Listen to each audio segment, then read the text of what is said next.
Hidden codes, breaking through the barriers.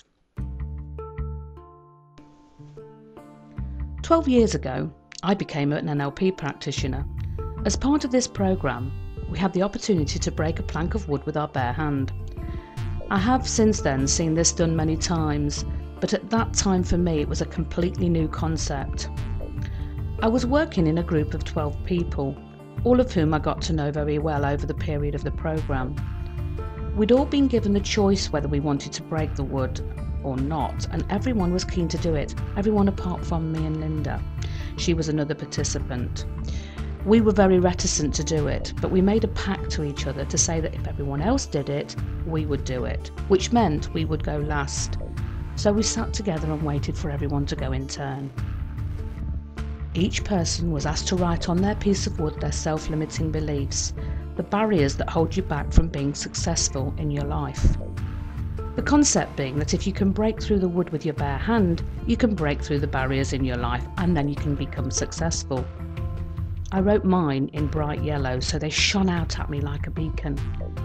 As each person stood up in turn to break through their own barriers and self-limiting beliefs, I kept looking at mine. One by one, they broke through the piece of wood. Some of them took 2 times to do it, but when they'd done it, they were exhilarated, jumping for joy around the room because of the meaning behind this action. It is so powerful. The metaphor itself is so powerful. I can honestly say I thought it was mad to even attempt to do this as I watched all the others do it, although I was curious to know what it felt like after they'd broken through to the other side.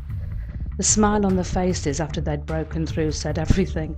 The smile said, "I can do anything now."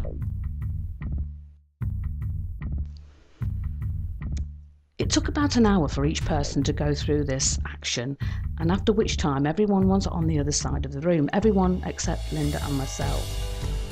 Linda said she would go through before me, so now it was Linda's turn. It was hard to think what could be some of Linda's self-limiting beliefs. She was, after all, a beautiful woman with an outstanding figure and a great personality, and also very successfully professionally. But she'd never had a successful relationship.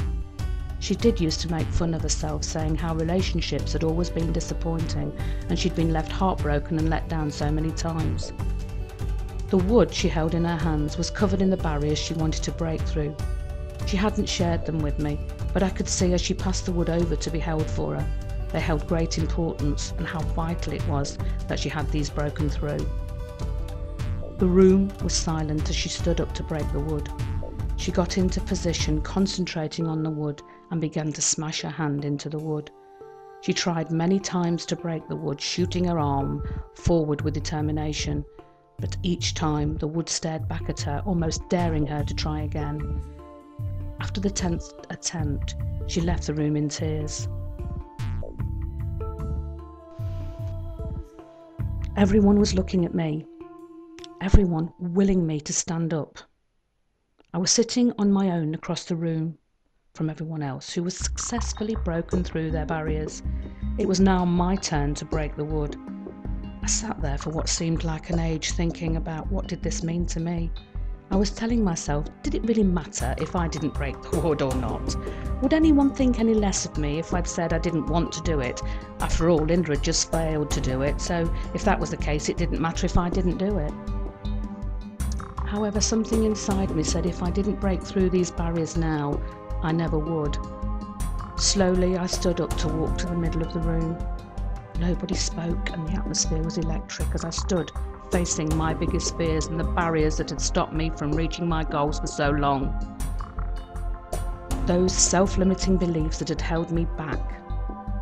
The voice in my head, which was always so negative and constantly telling me I was a fool, was going into overdrive now. I looked at my wood and thought how much I wanted to break through it. I wanted to face my fears head on and get rid of them once and for all. I drew my hand back and pushed forward towards the wood, hitting it badly and hurting my hand. Everyone in the room was holding their breath. They were willing me to stand up and break through my wood, but I was holding my hand and rubbing it at the painful point. The voice in my head was laughing at me and shouting, "See? I knew you couldn't do it. Sit down and accept it. You're not as good as the others. You need to face it, you fool." I tried not to listen to it and drew my arm back to repeat the action again, hitting the wood badly again and hurting my hand. The voice in my head this time was slow and deep as the thought passed through my mind. Was I too not going to be able to break the wood and break through the barriers? And if so, what would that mean to me in my life?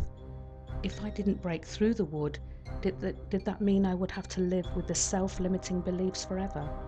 These self-limiting beliefs that had made me feel not good enough, that had made me feel worthless and useless. Did I want to live with them for a moment longer, or did I want to break through them forever?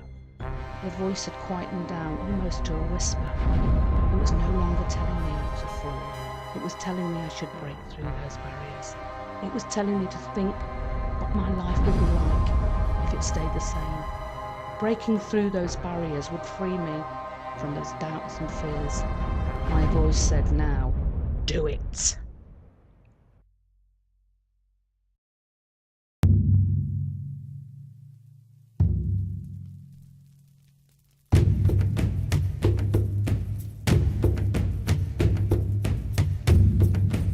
My eyes went back to the wood and I stood there looking at it.